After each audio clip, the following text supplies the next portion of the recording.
ओम नमस्ते मित्रों, भाइयों बहनों। आज जो विषय है वो चुनाव इलेक्शन से संबंधित है। प्रश्न ये है कि वोट पार्टी देख के देना चाहिए या कैंडिडेट देख के। देखिए, होता क्या है कि कहीं पार्टी सही मिलती है तो कैंडिडेट अच्छा नहीं मिलता। कभी कैंडिडेट सही मिल जाते हैं लेकिन वो गलत पार्टी में खड़े होते हैं। तो अब इस प्रश्न का समाधान निकालना चाहिए। और वोट किसको देना है, पार्टी को या जो सांसद विधायक में खड़े होते हैं उनको देख के हमें निर्णय करना चाहिए। देखिए, नीति भी यही कहती है, प्रकृति का भी सिद्धांत यही है और होना भी यही चाहिए कि जब भी वोट दें तो पार्टी को ही देख के वोट दें। मान लीजिए मेरा भाई खड़ा है चुनाव में और वो छटा हुआ अपराधी है, निकम्मा है तो भाई, लेकिन वो काम करता नहीं है, काम करेगा भी नहीं, जीत जाएगा तो भी नहीं करेगा, हार जाएगा तो भी नहीं करेगा। तो ऐसे लोगों को वोट देके आपको मिलेगा क्या? अपना वोट बर्बाद करना और अपने बाल बच्चों का भविष्य खराब करना। और अपना भाई है और ऐसी पार्टी में खड़ा है जिससे देश का, धर्म का, मनुष्य का नुकसान हो सकता है। आर्थिक नुकसान तो होगा ही, देश धर्म का नुकसान होगा। ऐसा लोग खड़ा है, पार्टी सही है तो भी वोट बहुत मुश्किल से देना होता है। लेकिन चलिए, बहुत सारी चीज़ें फैक्टर हैं।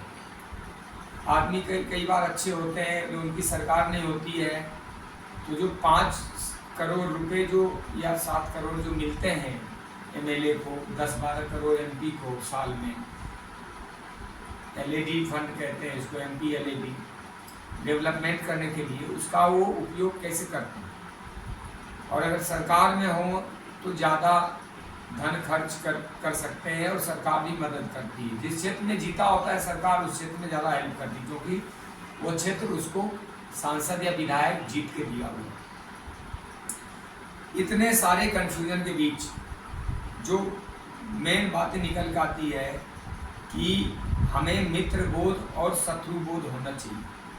वोट 95% पार्टी देख के ही दें। पार्टी की ही नीति तय करती है कि आपका अगला भविष्य 5 साल के नहीं, 50 साल के। सरकारें जो काम करती है उसकी नीतियां 50-50 साल मानव जीवन को इफेक्ट करती, कई बार पूरी लाइफ इफेक्ट कर जाती है, अगले 3-4 पीढ़ियां उससे इफेक्टेड होती है।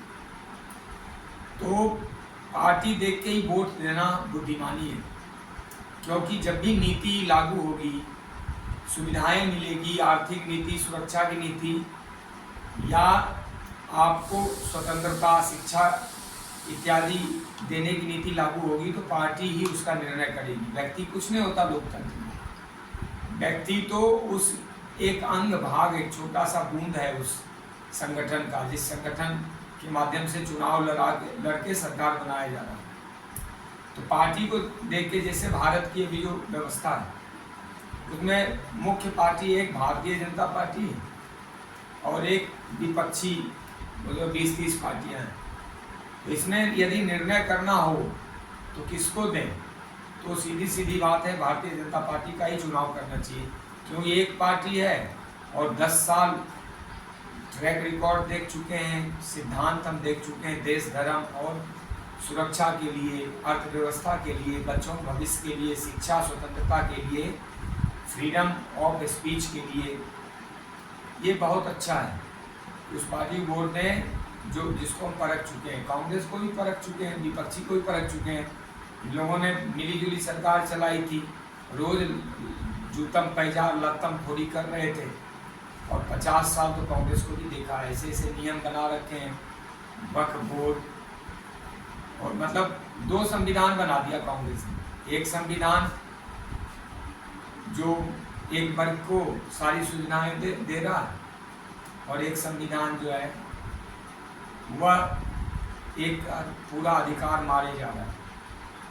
तो ऐसे में जो भी निर्णय करें सोच समझ के अपने बच्चों का भविष्य देखें और पार्टी देख के वोट देना उचित रहेगा। जय श्री राम।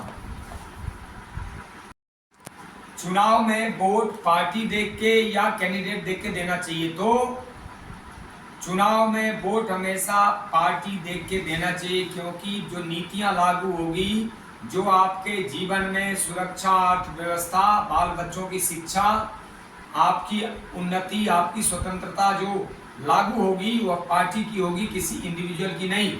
पार्टी ही आपका भविष्य तय करेगी, आपके बच्चों का भविष्य तय करेगी, आपके जीवन की व्यवस्थाएं तय करेगी।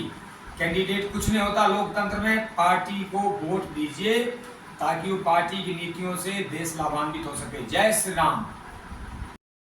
ओम नमस्ते। एक तरफ देसी घी से बना हुआ मिठाई रखा और एक तरफ डालडा से। बुद्धिमान व्यक्ति हमेशा देसी घी वाला मिठाई पसंद करेंगे, चुनाव करेंगे। अभी देश में चुनाव आ रहा है, इस समय हमारे सामने विकल्प होते हैं, मोदी जी को चुने या विपक्षियों की बारातों को चुने।